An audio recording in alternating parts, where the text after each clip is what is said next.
Adesso tocca a Raffaele, il quale già ha superato sicuramente la tua fase e quindi potrà dare a noi un contributo di quello che è l'arco da giovane a meno giovane nell'attività di giornalismo, e vediamo che cosa ci illustrerà guardando un po' a quello che è il suo territorio, che è la latitudine campana. Prego Raffaele. Allora, grazie a tutti voi per essere qui, per avermi invitato. È un'occasione questa, come tutte quelle che si colgono nelle scuole, che va presa al volo, perché oltre al fatto che qui avete organizzato un corso di giornalismo, è importante far partecipare i ragazzi in queste attività e, come diceva il preside, gli istituti tecnici in tutta Italia non hanno niente da invidiare agli altri istituti, anzi.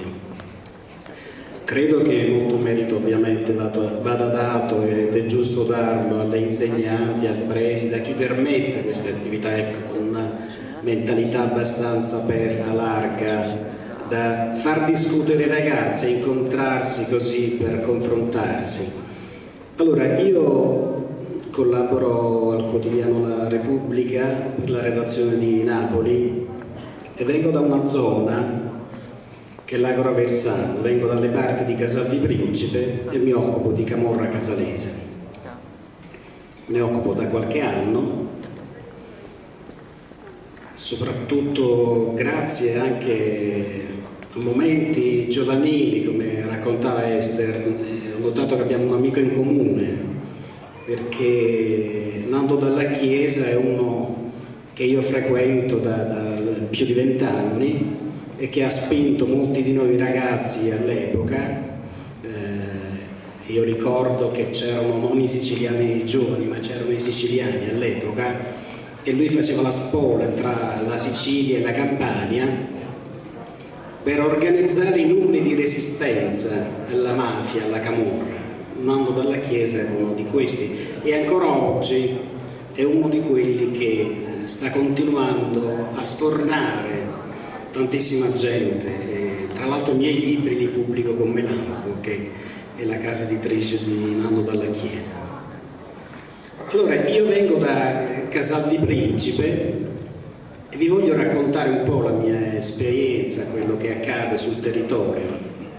Ecco, prima di venire qui, ieri mattina sono stato a un paesino lì vicino, che forse avete in qualche modo sentito nominare, e che si chiama Casa Besenna, dove il 7 di dicembre del 2011 hanno arrestato l'ultimo boss noto, Michele Zagaria, del clan dei Casalesi. Lui era infilato in un bunker a 5 metri sottoterra, che stava sotto un'abitazione in un palazzo dove c'era il piano terra praticamente che era movibile attraverso un sistema elettronico.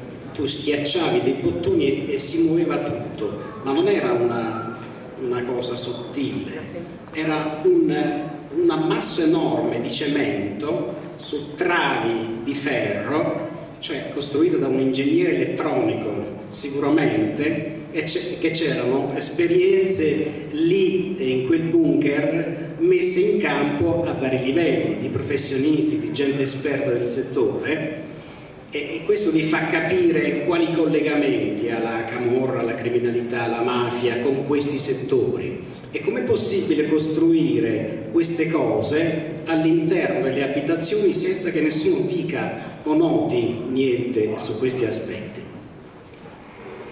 Dicevo, sono stato a Casa Besenna perché, nonostante abbiano arrestato l'ultimo dei camorristi noti, il boss, hanno distrutto il parco della legalità.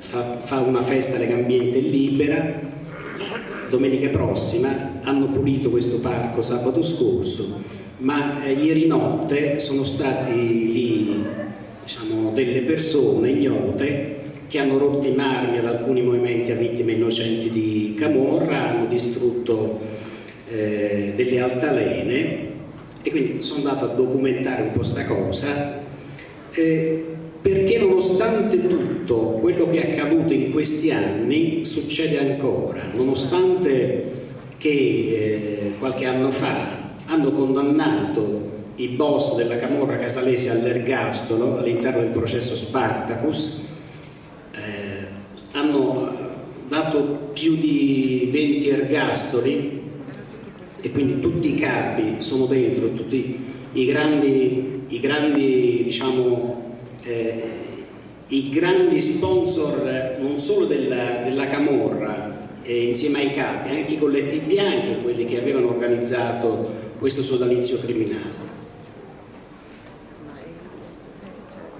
Che cos'è accaduto in questi anni? È accaduto che soprattutto il 19 marzo del 1994 c'è stata una svolta importante dalle parti di Casal di Principe, perché paradossalmente quel giorno lì hanno ucciso un mio amico con il quale condividevamo dei percorsi, e questa persona si chiamava Don Giuseppe Diana, sacerdote di Casal di Principe, e lo hanno ammazzato in chiesa il 19 marzo del 1994. Perché lo hanno ammazzato? E qui c'è una breve cronistoria che vi devo fare per farvi inquadrare questi aspetti all'interno di un contesto particolare. Allora, la camorra casalese è un po' come la mafia siciliana, è strutturata per famiglie, per comparti stagno, in ogni territorio c'è un responsabile, un capozona, e questa svolta si è avuta soprattutto quando in Campania c'è stato un evento sismico importante, il 23 novembre del 1980, c'è stato il terremoto in Campania e in Basilicata. Il terremoto ha fatto 3.300 morti o giù di lì, per i crolli delle case, quello che è avvenuto, ma il dopo terremoto ha fatto più morti del terremoto per i soldi che sono arrivati per la ricostruzione, perché si è scatenata una guerra di camorra tra i gruppi locali, e questo ha fatto in modo che avvenisse soprattutto un'alleanza stretta tra la politica, tra gli imprenditori e la camorra. Ma i gruppi camorristi in campo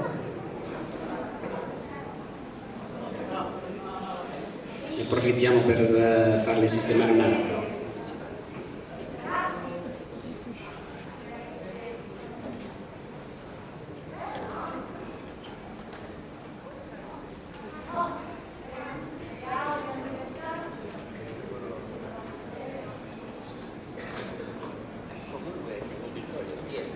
Sì. Vabbè, possiamo... Allora, dicevo, che cosa è accaduto il 23 novembre del 1980? Che il dopo terremoto ha fatto più morti del terremoto, perché sono arrivati tanti di quei soldi da Roma, intercettati dalla politica che garantiva questo flusso di denaro, garantiva gli appalti agli imprenditori collegati con la camorra. La camorra prendeva mazzette percentuali insieme ai politici, la camorra il 3%, i politici il 5%. Non solo, ma attraverso il lavoro che gli imprenditori procuravano, praticamente alla politica ritornava anche il consenso elettorale, per cui era un circolo vizioso, e in tutto questo chi non si allineava veniva ammazzato. E però c'era una criminalità rurale ancora fino a quel periodo che ha avuto un salto anche qualitativo, e da camorra rurale è diventata camorra imprenditrice. Quello è stato il grande salto, e all'interno di questa dimensione nuova, culturale e anche organizzativa, di qualità, di gruppi di fuoco, di soldi che venivano investiti sul territorio, la crescita è stata esponenziale, e Casal di Principe ha avuto un ruolo particolare, perché i capi della camorra casalese erano affiliati a Cosa Nostra siciliana, quindi erano collegati con Totorrina attraverso il clan dei Nuvoletta a Marano, e attraverso il clan dei Nuvoletta poi loro avevano questi addentellati sul territorio e si sono strutturati in modo tale che controllavano tutti gli appalti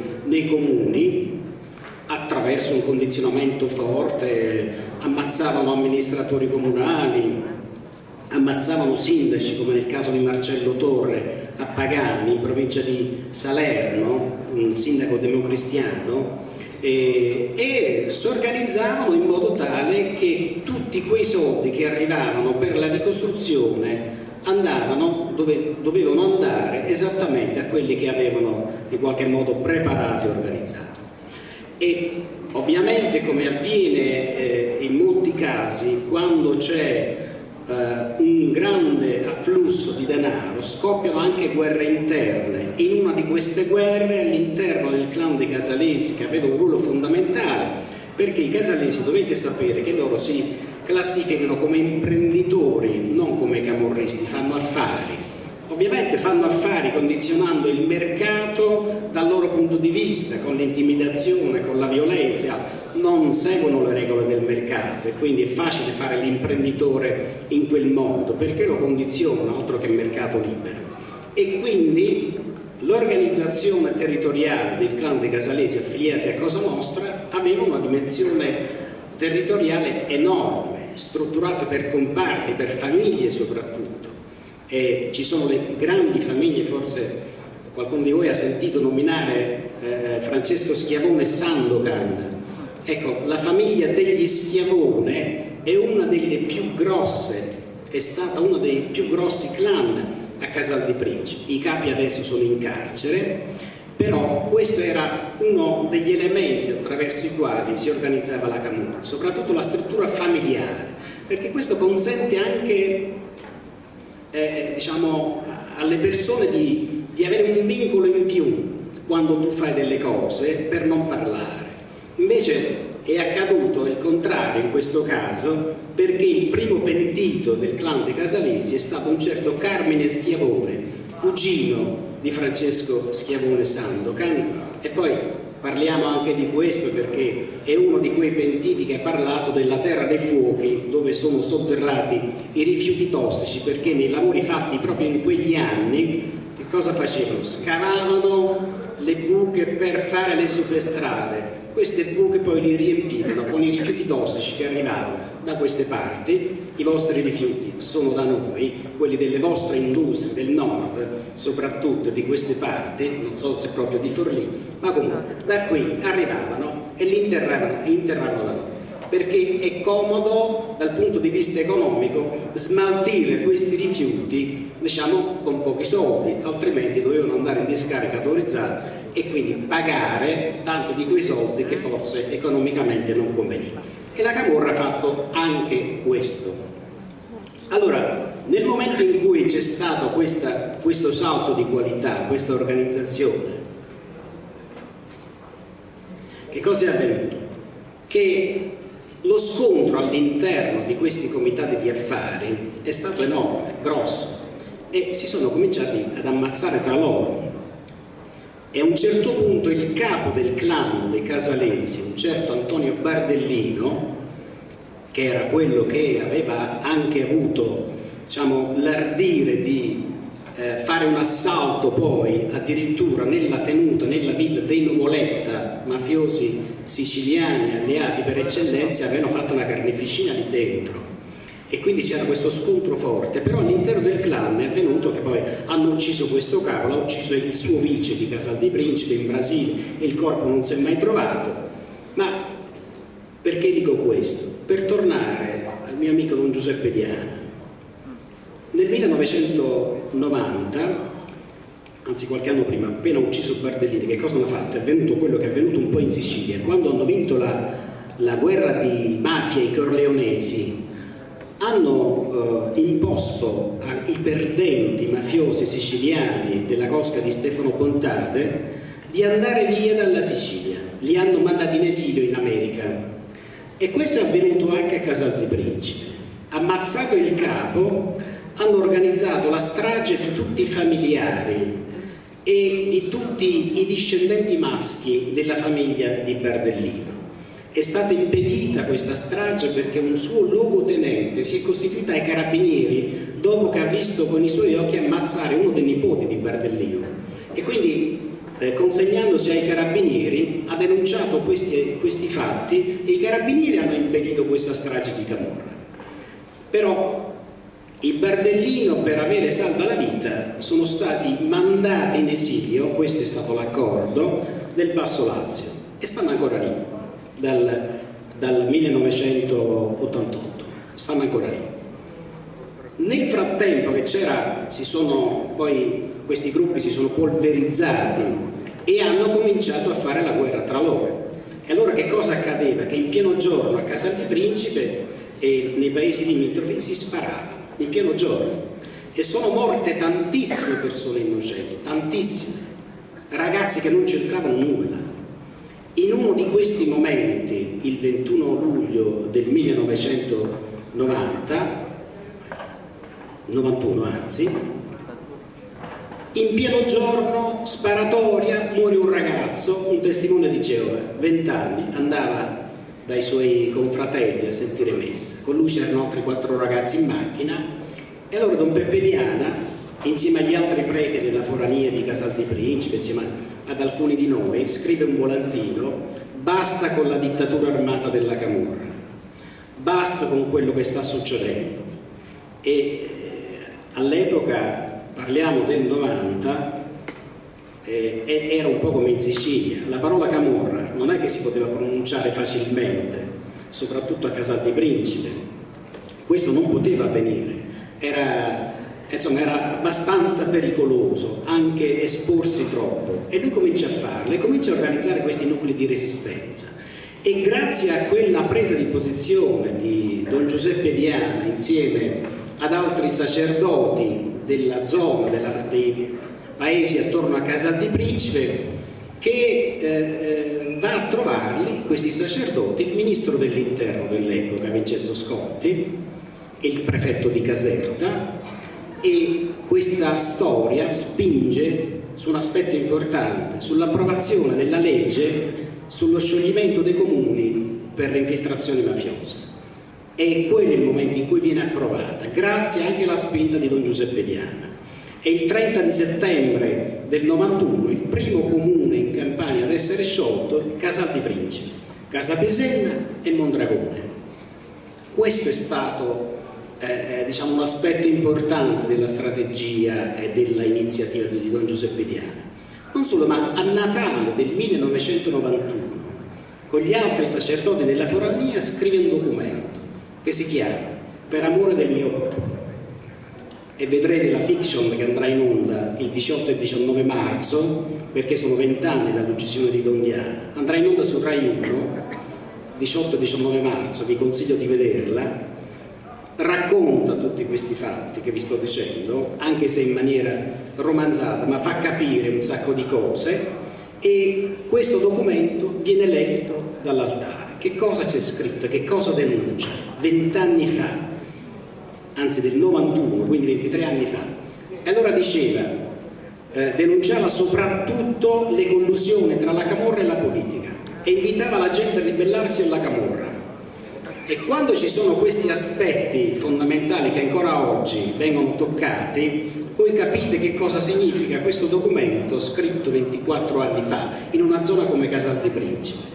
E all'epoca sapete ancora che cosa succedeva durante la guerra di Camorra?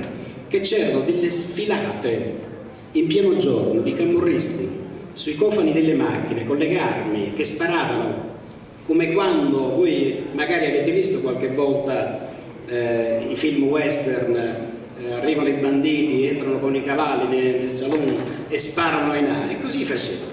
In pieno giorno i camorristi attraversavano le strade di Casal di Principe e sparavano in aria, perché andavano a piedi sotto le case dei camorristi del clan perdente per stanarli e per ammazzarli.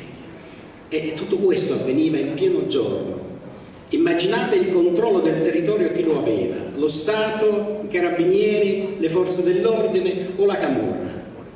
Allora, di fronte a tutto questo si rimane sconcertati, è quello che accadeva anche a Don Giuseppe Diana, tant'è che tant'è che con questo documento denunciava soprattutto questo e dava la possibilità a tanti giovani, diceva: ribelliamoci perché è tempo in cui noi possiamo determinare il nostro futuro. E aveva coinvolto la Chiesa, aveva coinvolto gli scout, aveva coinvolto le associazioni del territorio. E poi che cosa accadde? Che qualche anno dopo, quando Don Giuseppe Diana era diventato ormai un simbolo, andava nelle scuole, parlava con gli studenti, convinceva altre persone ad aderire a questo suo progetto, a questa iniziativa di resistenza, accade che in questa guerra di Camorra il gruppo che stava perdendo questa guerra decide di ammazzare Don Giuseppe Diana. Perché? Perché voleva provocare la reazione dello Stato in modo tale che intervenisse con la repressione e fermasse anche i gruppi che stavano vincendo quella guerra. E così questa era la strategia. E allora che cosa è accaduto invece?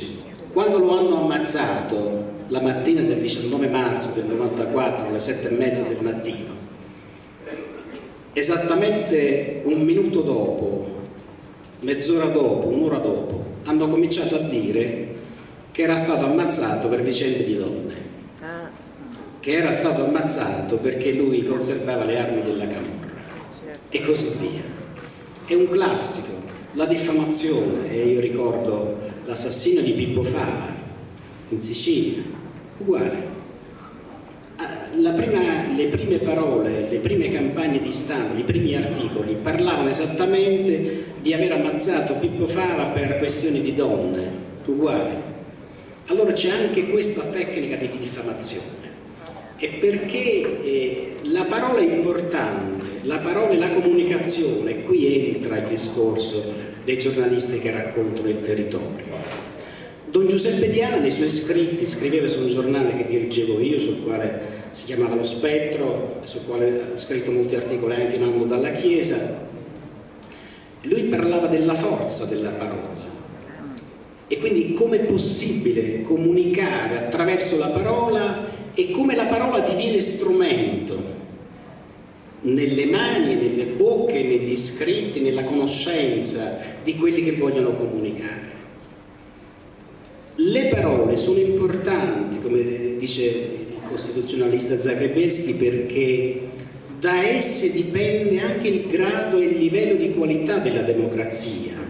Più parole possiedono le persone nel loro vocabolario, più è alta la qualità della democrazia. Meno parole, meno qualità e meno partecipazione, meno conoscenza. E la conoscenza negli anni, nei secoli, è stata sempre appannaggio delle classi più agiate, quelli che erano più acculturati. Dalle mie parti si dice, c'è un detto: la legge è fatta per chi non legge. E nei tribunali era così, perché quando andavano i poveri cristi che non sapevano leggere e incappavano nelle maglie della giustizia, si dovevano affidare o azzeccagarbugli se pigliavano un avvocato serio pure. Ma questo è. E dunque c'è uno studio di alcuni ricercatori americani nel 1951, per esempio, dell'isola di Haiti. Sono aumentati i suicidi, sapete perché?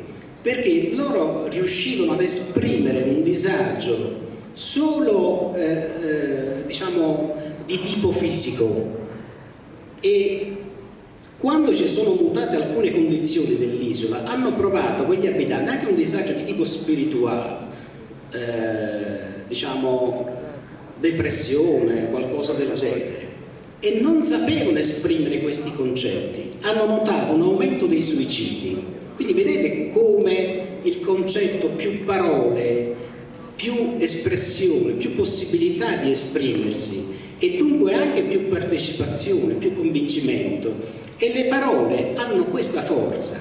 E quando noi le applichiamo al giornalismo, perché io credo che nella comunicazione sia molto importante anche questo aspetto che usano i giornalisti nella comunicazione. Allora, durante l'ultimo periodo di guerra di Camorra, che è stato nel 2008 dalle mie parti, che cosa è avvenuto? È uscito, hanno fatto uscire, poi si è visto che erano corrotti medici e altri, da un ergastolano praticamente dal carcere di Cuneo, l'hanno mandato in una clinica, un certo Giuseppe Setola. Questo Giuseppe Setola, in poche parole, è quello che ha fatto la strage di Castelvolturno, dei ghanesi che hanno ammazzato 6 persone una sera lì, ma prima di quelle ne ha ammazzato delle altre, complessivamente 18 persone nel giro di 9 mesi. Incredibile, perché nel mirino c'erano ancora giornalisti, magistrati e tutti quelli più esposti sul fronte anticamorra. Allora, ci sono persone che quando parlano di questi camorristi, di questi mafiosi, usano un linguaggio che è deviante. Perché? Allora, questo signor Giuseppe Setola a un certo punto veniva descritto e veniva chiamato con un nomignolo con cui lo conoscono gli amici. Allora, sui giornali appariva Peppe Setola. Allora, se tu già usi questo nome, Peppe, che è il nome che usano gli amici, e tu lo avvicini alle persone, alla gente, non metti questa distanza, allora bisogna stare un attimo attenti. Se poi tu scrivi che questa è la primula rossa che beffa lo Stato, invece di dire che questo è un delinquente latitante e chiamarlo così e descriverlo così e parlarne così sul giornale, allora questo diventa un Robin Hood, diventa un Zorro, uno che toglie ai ricchi per dare ai poveri, ma questo è un delinquente. E allora si mitizzano, no, queste persone, c'è il rischio di fare tutto questo. Io racconto nei miei libri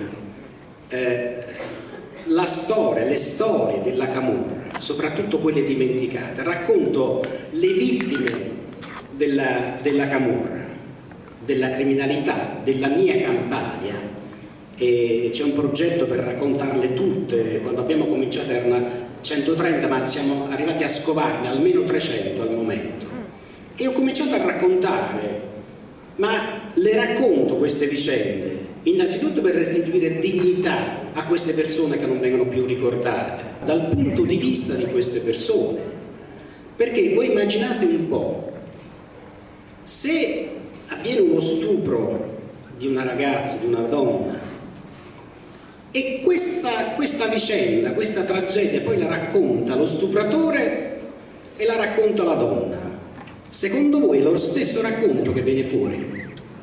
Sono 2 racconti diversi, è un film diverso quello che racconta la donna, che ha sofferto, che ha subito violenza. E quando io racconto la storia dal punto di vista delle vittime, viene fuori un film diverso. Perciò la racconto da questo versante. Quando voi vedete in televisione il Capo dei Capi, quando voi vedete il clan dei camorristi, quelli sono fiction che mitizzano i delinquenti, li mitizzano perché raccontano queste storie dal punto di vista dei criminali. Provate a vedere questa fiction di Dondiana, è tutt'altro. Ma provate soprattutto a immaginare che cos'è la storia della mafia e della camorra raccontata da chi ha subito le violenze, da chi ha subito le tragedie, da chi ha subito una vittima in famiglia, da una mamma. E quando passa il dolore a queste mamme? Quando passa? Mai. E lì è come se tu avessi, anche dopo 30 anni, una spina nel dito, no? Come quando uno si punge e mette il dito su una spina, tu ce l'hai dentro, non riesci a toglierla, sta sempre lì, però quando la vai a toccare, anche dopo tempo, ti fa male questa storia, questa spina, e rimane lì, rimane nel cuore e non escono queste lacrime, e dopo tanti anni restano lì, la sofferenza è tutta lì dentro. Dunque io racconto tutte queste storie, queste vicende da questo versante, perché viene fuori un'altra storia, viene fuori una storia di violenza, una storia di sofferenza, una storia ignobile da parte dei camorristi. Ed è così che vanno rappresentate queste persone, perché sono esattamente delle bestie. I mafiosi, gli 'ndranghetisti, i camorristi e chiunque altro passa attraverso questi canali criminali sono delle bestie, sono dei delinquenti. Questo è. Semplicemente questo.